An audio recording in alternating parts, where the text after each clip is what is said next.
돈에 대한 이야기를 재밌고 쉽게 이해가 잘 가게 풀어주는 머니케어 서비스. Don't say by the deal, but understanding. 지금은 바로 이런 시절이다.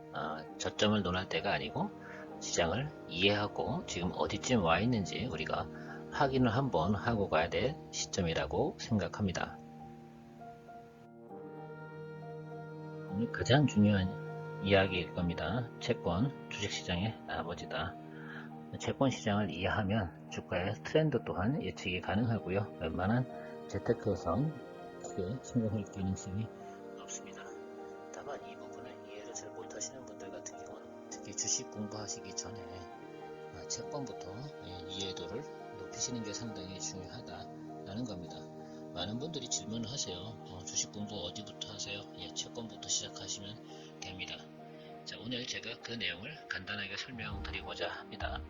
다만 우리나라에서 아쉬운 건 증권회사도 이런 부분들은 충분히 알 수 있는데 사전에 이런 것들에 대한 노틱스를 할 수가 없습니다. 하게 되면 시장에 교란이나 이런 것들이 발생해서 자금이 한쪽으로 흐르는 문제가 생기죠. 그러니까 당연히 증권회사에서는 그런 리포트를 미리미리 알고도 모를 턱은 없습니다.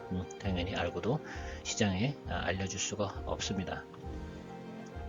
세계적인 투자가들은 이미 그런 것들을 알고 있잖아요. 항상 우리가 시장을 볼 때, 뉴스를 볼 때 그런 얘기를 하지 않습니까? 빌 그로스도 지금 이런 얘기를 하잖아요. 또 마찬가지 워런 버핏도 마찬가지일 겁니다. 그 흐름에 대해서는 기본적으로 대부분이 이해를 하고 있다라고 생각을 합니다. 사실 저는 리먼 때도 크게 손실을 보지는 않았어요. 그래서 제가 지금도 괜찮은 생활을 하고 있고 또 좋은 생활을 해왔던 것 같습니다. 좀 설명을 좀 드려보도록 할게요. 미국 2년물과 10년물 국채의 흐름에 대해서 좀 파악을 해보시면 좋을 것 같습니다.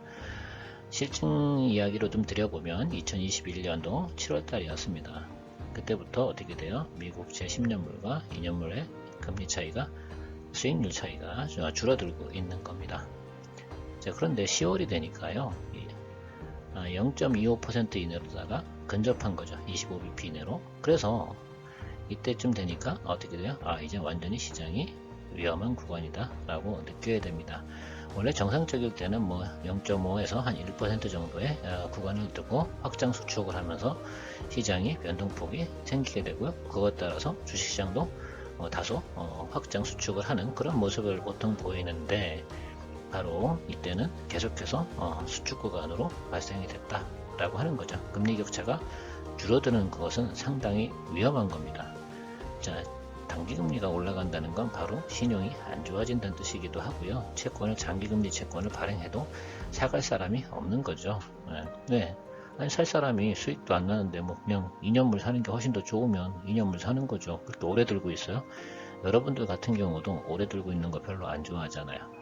그게 바로 사람의 심리이기도 하고 투자하는 사람들의 마음일 겁니다. 자, 이런 구간이 생겨서 역전이 오면 이 구간에서는 무조건 어떻습니까? 안 좋은 거죠.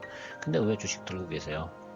이런 것들 미리 알고 있으면 당연히 채권이든 주식이든 부동산이든 이런 것들 다 의미가 없고요. 이 구간에서는 캐시가 최고인 겁니다. 그래서 아마 직전 한 3개월 정도의 유튜브 이런 거 검색해 보시면 현금 많이 들고 있어라 이런 얘기 하시는 분들이 많은 거죠. 근데 왜 이 설명은 안 해줘요? 해줘야지.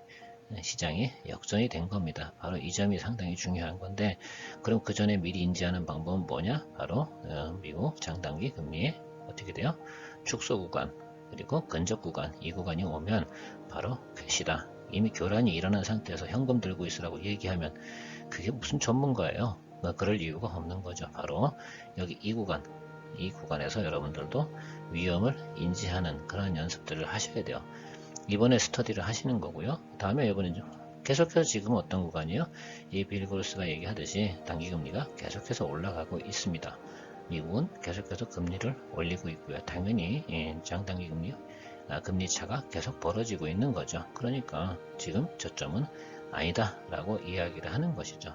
앞으로도 미국은 금리를 글쎄요 얼마만큼 더 올릴지 모르겠지만 3번, 4번 이렇게 정도는 더 올릴 것 같습니다. 그 예측이 중요한 건 하나도 의미가 없고요. 다만 그 금리 차이가 어떻게 형성되냐라는 것들이죠. 우리가 원하는 구간은 바로 이런 겁니다. 2년물 국채금리가 더 이상 오르지 않고 수평 구간, 평형 구간을 이루는 이 구간이 나타나게 되면 그 다음부터는 방향성 전환이 생길 거다라는 것들이죠. 그래서 우리가 그런 부분을 뭘로 인지하는 거냐면 바로 이 장단기 금리 차이의 변동폭과 스프레드를 가지고 여러분들이 확인해 나가시는 겁니다. 그걸 가지고 전략을 만들어 나가시는 거죠. 그러다 보면 어때요? 이렇게 수축되는 구간이 발생이 됩니다. 그래서 장단기 금리가 다시 어떻게 돼요? 가까워지는 이 구간이 발생이 될 겁니다. 이 구간이 아마 저점이지 않을까라고 생각을 하는 거죠. 그리고 나면 다시 한 4, 5년 정도는 정상화 과정을 거쳐가는 그런 모습을 연준도 원하는 거고 많은 사람들이 원하는 겁니다. 다만 그 때가 언제냐 잘 몰라요. 그건 연준도 모르고요. 당연히 우리 같은 사람은 더 모르겠죠. 다만 요 지금 움직이는 이 패턴의 그림을 보시고 어디쯤 와 있는가 라는 걸 생각해 보면 지금 우리는 어디쯤 와 있는 겁니까? 바로 여기 이 구간쯤 와 있는 거다 라고 생각을 하시고 전략을 펼쳐 나가야 되는 겁니다. 저는 개인적으로 지금 같은 경우도 투자할 방법들은 몇 가지는 있습니다. 다만 우리가 크게 봐서 앞으로 어떤 거시적인 변화가 올 건지를 예측하고 나면 투자할 팁들이 한두 개 정도 보이기 시작을 하겠죠. 그래서 펀드든 아니면 부동산을 하시던 적어도 재테크를 하시겠다는 분들 같으면 이런 것들은 적어도 충분히 이해가 되는 것이 중요하다라고 생각을 해주시면 고맙겠습니다.